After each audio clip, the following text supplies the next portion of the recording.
The silence after a losing season is louder than any cheer from a packed Hard Rock Stadium. You sit with it, you feel it, and you wonder how a team built with flash and promise ended up limp at 8-9. There's no running from it anymore. The Miami Dolphins didn't just underperform in 2024, they face-planted. And now, everything, absolutely everything, is on the edge. They can dress it up with new faces and fancy sound bites. But the truth? It's raw. It's uncomfortable. It's staring this organization in the face. It's now or never. That kind of pressure isn't strategic. It's survival. So here comes the offseason, and here come the decisions. One after the other. Each one landing with its own kind of weight. Some heavy, some weird, some just confusing. James Daniels was brought in. Fine. Makes sense. Solid guy, fills a need. Kenneth Grant was drafted, that big, brutal DT from Michigan who eats offensive lines for lunch. Sounds great on paper, right? Except, there's still this hollow feeling when you look at this roster. It's like someone started a puzzle and forgot to finish the edges.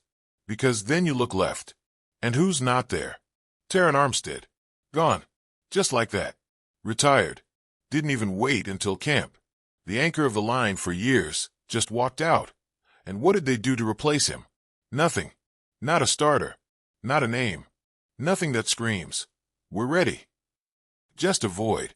Then there's this weird little footnote that refuses to go away. Artie Burns. Yes, that Artie Burns. The guy who was supposed to be something once. The guy drafted in the first round. Who never quite stuck. Never found a home.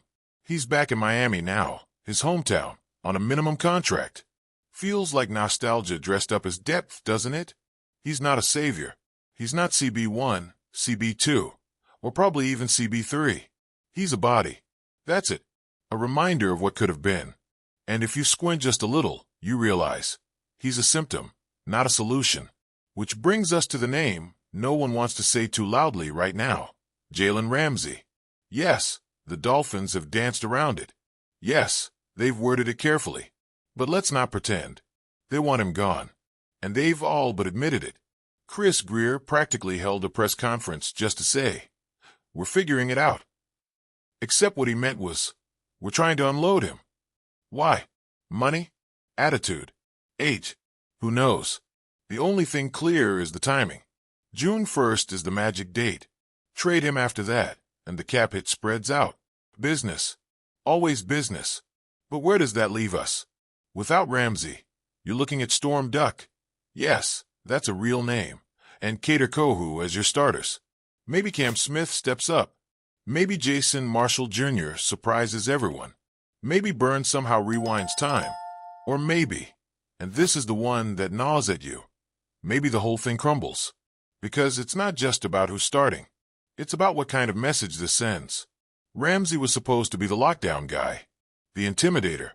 You trade that away. And what are you really saying to the rest of the defense? And then there's Tua. Always Tua. Healthy again, they say. Cleared. Ready. But there's a weight in that statement. He's not just playing for wins anymore. He's playing for his career. Another concussion could change everything. And you feel that tension every time he drops back. Every time the pocket collapses. Just a second too fast. Is this team protecting him? Really protecting him? Or are they betting on hope again? Betting that Savaiania signs. Betting that the line holds. Betting that things finally click. But how many times can you bet before you lose it all? There's this idea, always whispered in the background, that the Dolphins are close. 1 or 2 pieces away. But 2024 showed us something else. That this team wasn't just injured. It was flawed. And now the fixes feel more like patches than foundations. You can't keep selling dreams if the house keeps leaking. The fans know it. They see the moves. They feel the quiet. The energy isn't the same. It's cautious. It's skeptical.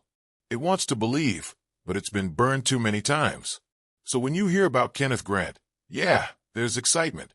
He's a beast. He's mean. He'll hit you in the mouth, and then smile about it. That's the kind of player you want. But one guy doesn't fix everything. And what about the rest of the draft? Jason Marshall Jr.? A 5th-rounder. Local kid. But raw. Not polished. A project. And right now, There's no time for projects. Not when the defense is one bad play from collapse.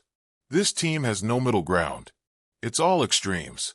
Either it clicks and they're racing toward the playoffs, or it breaks and we're back to talking about rebuilds.